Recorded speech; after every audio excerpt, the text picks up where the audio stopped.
Según el Fondo Monetario Internacional, la idea de que un gran ciberataque ponga en jaque la estabilidad financiera es un hecho. Hola amigos de YouTube, hoy vamos a hablar de la ciberseguridad y el sistema financiero mundial. ¿Pueden los ciberataques voltear el sistema económico?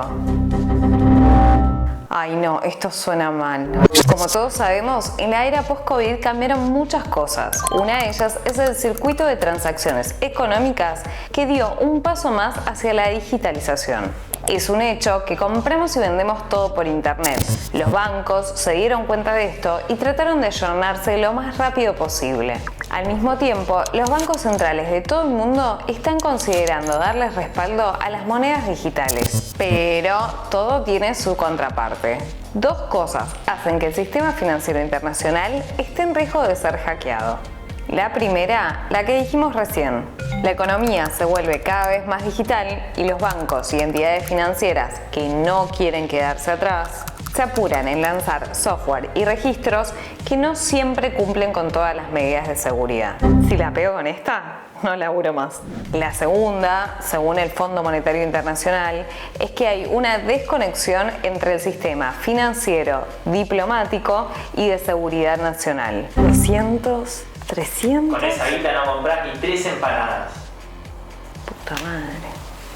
En resumen, es indudable que las autoridades financieras se enfrentan a riesgos específicos de ciberamenazas. El problema es que no tienen una conexión fluida con los organismos de seguridad nacional. Quisiera actualizar mi conexión a la red de 28.8 kilobaudios a una línea T1 de fibra óptica. ¿Tiene usted un servidor con ruteador compatible con mi configuración LAN Ethernet Token Ring? En otras palabras, no hay una colaboración internacional para prevenir los ataques cibernéticos.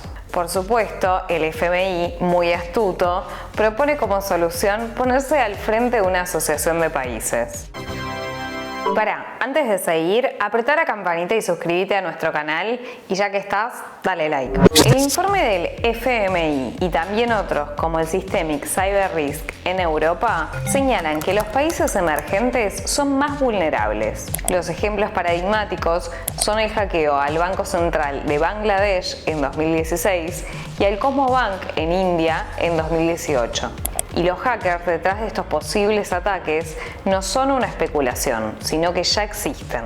Según el Sistema Europeo de Supervisión Financiera, los hay de 3 tipos. Estados-nación o grupos financiados por los estados, donde la motivación es ideológica o geopolítica. Como ya saben los que miran nuestros videos, hay geopolítica hasta en la sopa. Por ejemplo, perturbaciones del sistema eléctrico, espionaje, robo de información para torcer elecciones, entre otras cosas. Grupos de hackers privados, también llamados de sombrero negro. Son delincuentes que se especializan en robar contraseñas de empresas e individuos para robarles plata. Sí, el típico chorro, pero con saberes sofisticados de informática. Están ahí, pero no los ves. Bueno, de eso se trata. Están, pero no están. Así que cuida el maletín, la valija, la puerta, la ventana, el auto. Cuida los ahorros. Cuida el culo. Porque están ahí y van a estar siempre. Chorros. Y por último, grupos de terroristas o activistas informáticos, que actúan por razones ideológicas, pero que no necesariamente son malos. Pensemos en Anonymous, por ejemplo, o en los hackers yihadistas que sabotean oficinas gubernamentales. Unfortunately, we do not trust your corrupt organization to carry out justice, so we will be exposing your many crimes to the world. We are Legion.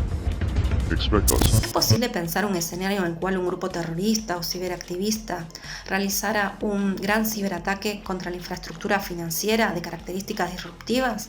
Tal vez un escenario de ese tipo sea posible. La pregunta que debemos hacernos es cuán probable puede ser. Creo al respecto que podemos ser optimistas.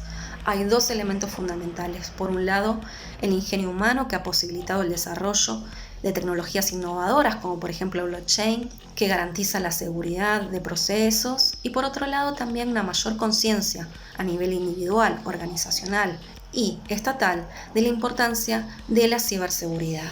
Estos 2 elementos, el ingenio humano y la conciencia en ciberseguridad, son los que garantizan al usuario la confianza para operar en este sistema digital. De lo contrario, corremos el riesgo de caer en el camino inverso, es decir, de avanzar en una migración de los servicios digitales hacia los servicios físicos. Bueno amigos, no queremos asustar a nadie, pero así están las cosas.